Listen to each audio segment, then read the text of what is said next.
I was always the kid out in left field playing baseball, and the ball would be hit to me to go sailing over my head because I'd be on the ground, you know, the whole crowd's yelling at me. I'm picking, you know, looking up bugs and picking up worms and, you know, looking at grass and weeds. I've always been a plant geek since the day I was born.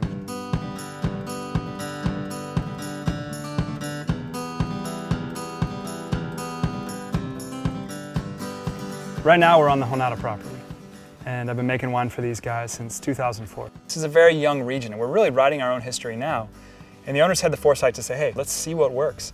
And the whole process of the first year was to determine, you know, what has a loud enough voice to be bottled on its own. Fast forward 9 years, we still have all 10 grapes, and we've added one more. We have Sauvignon Blanc, Sémillon, Viognier, Grenache, Syrah, Sangiovese, Merlot, Cab Franc, Cab Sav, and Petit Verdot. To succeed with Cabernet Franc and Cabernet Sauvignon, it's been an incredibly fulfilling achievement for us. You know, off a property where people didn't think the soils were right, the climate was right, you know, and dealing with grapes that are very difficult to grow. What I love about Cab is that it's an incredibly earthy grape. Block 3, the Muscat clone of Sauvignon Blanc, is kind of the cornerstone of our Sauvignon Blanc bottling La Flor de Jonata. This side right here, you can see the berries that are exposed to the sun are you know, yellow, golden, orange, even brown on top a little bit. And then you flip this over and you can see how green it is. And the difference you get here, you get the richness of fruit. These are very exotic tasting, really tropical flavors. And in the backside, when you start tasting these grapes, there's still a little bit of herbaceousness. There's a really strong streak of acidity. So this is kind of that perfect point between herbal and that tropical. Sauvignon Blanc is electric. Even though the fruit gets very ripe, the acid is very, very, very high on the Sauvignon Blanc. So it's really incredibly focused, but has a great deal of density from the Sémillon.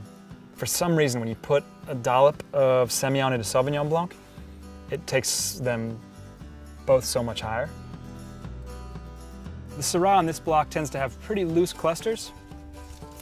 They tend to not get too bunched up. The berries tend to be pretty small. More importantly, though, is how it tastes. It has pretty good flavor, shockingly good for this time of year. La Sangre, the blood, was one of the easiest wines for us to name, and I think you'll see why with the color here. Probably my favorite wine that we make is the Cabernet Franc off the property.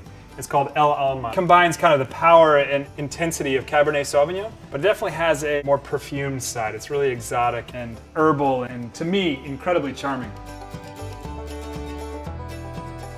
Based on my education in plant and soil science and you know, sustainable agriculture and the owner's passion for really expanding and diversifying this ranch, we started a project, if you will. We bought some chickens, which really reduced our need to bring in nitrogen fertilizers, 1,000 eggs a week. So we traded a bunch of eggs for a couple of goat.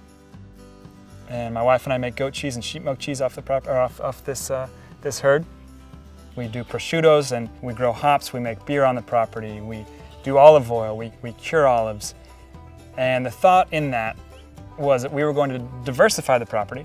We were going to make the property more sustainable, and we were also going to make it a socially responsible place, a healthy place to work and really take care of the family we work with.